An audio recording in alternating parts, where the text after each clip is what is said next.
everyone, Dennis Foley from Acoustic Fields. Today we're going to continue our discussion on these Reddit photos. So this one's entitled, Finally Moved My Audio Note Stuff to a Dedicated Listening Room. Wow. Okay, look at this. So we got good volume. We got speakers in the corner. Why would we do that? Why would you put speakers in the corner when you have all of this space?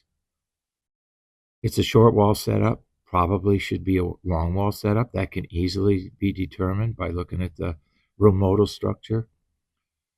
People set up based on their convenience. But if your goal is a dedicated listening room, your goal must be resolution.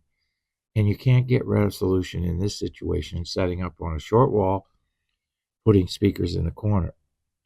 Also, we've got a two-dimensional diffusion setup. I'm encouraged to see at least enough square footage of coverage on the front wall with diffusion.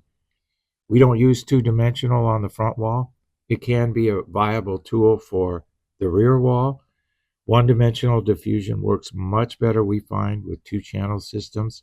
It gives you a wider soundstage, great separation between the instruments, good depth. But this room would benefit dramatically from the setup on the long wall. So that would be the goal we would want to do in this room. Looks like we've got album covers on the left, or albums on the left, and more albums on the right. I can't tell really what's going on the right channel. Treatment on the ceiling, good idea.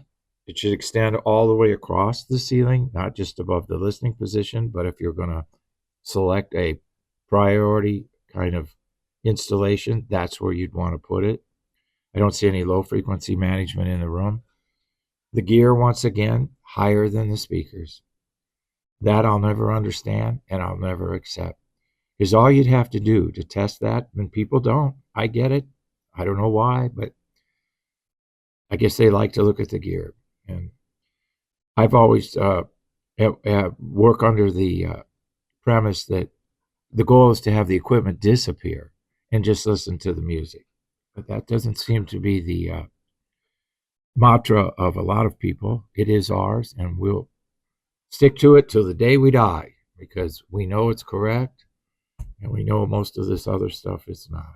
So nice to have a dedicated room, but let's get it really dedicated. All right, my friend has one of the best treated rooms I've ever seen. Finally, someone who's doing it right. Speakers set up far enough from the walls. Equipment low between the speakers. I don't understand the chairs and the armoire, footstool, whatever you want to call it, off the left channel. Get those out of there. They're easy to remove. We've got front wall treatment. We've got ceiling treatment. We have no low frequency management treatment in the room. That would be something to consider. But this is the first setup I've seen in a long time. Okay, we got the gear behind the listening position. That's what we recommend. Also, get it out of there unless you keep it low between the speakers. Everything that's going to produce reflections is behind us, and that's wonderful. He's got a kind of a hodgepodge of diffusion. That can be problematic. You want to stick with one type of diffusion, and you want to treat the proper surface areas with that one type. He's got two-dimensional. He's got other forms of absorption and diffusion there.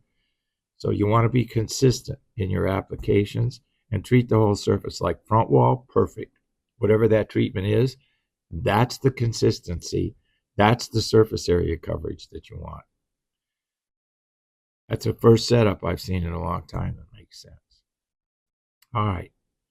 Let's see what we got. Painted listening room added some. Oh my gosh.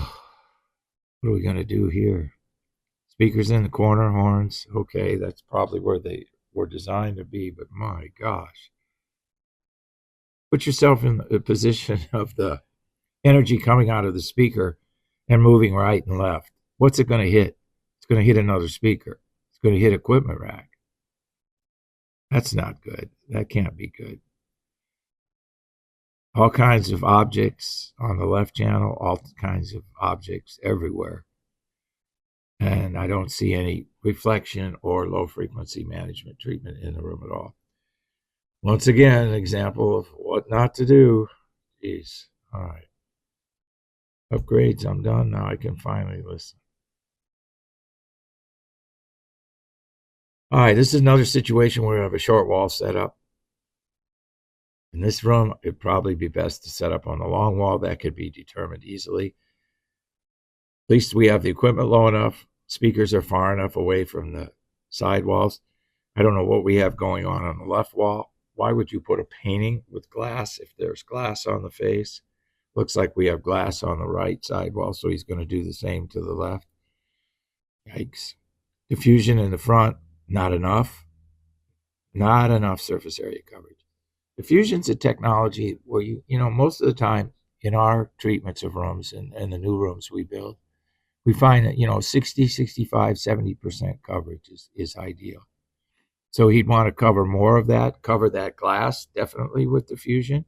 One-dimensional vertical is good. That's the proper one between the channels in a two-channel room. So we're headed in the right direction. We just haven't got to the destination yet. Hope this helps. Thank you. Thank you for watching this video, and if you liked it, please give us a thumbs up. We also have a newsletter that you can subscribe to, so please do that because we offer special price discounts to only those on our newsletter. And then don't forget about our forum. We have started a forum on our own website where people ask questions, and I usually get a chance every couple of days to look at it. There's an interchange between people on the forum, and we'll give you real answers on a regular basis, so that'll help you. Thank you.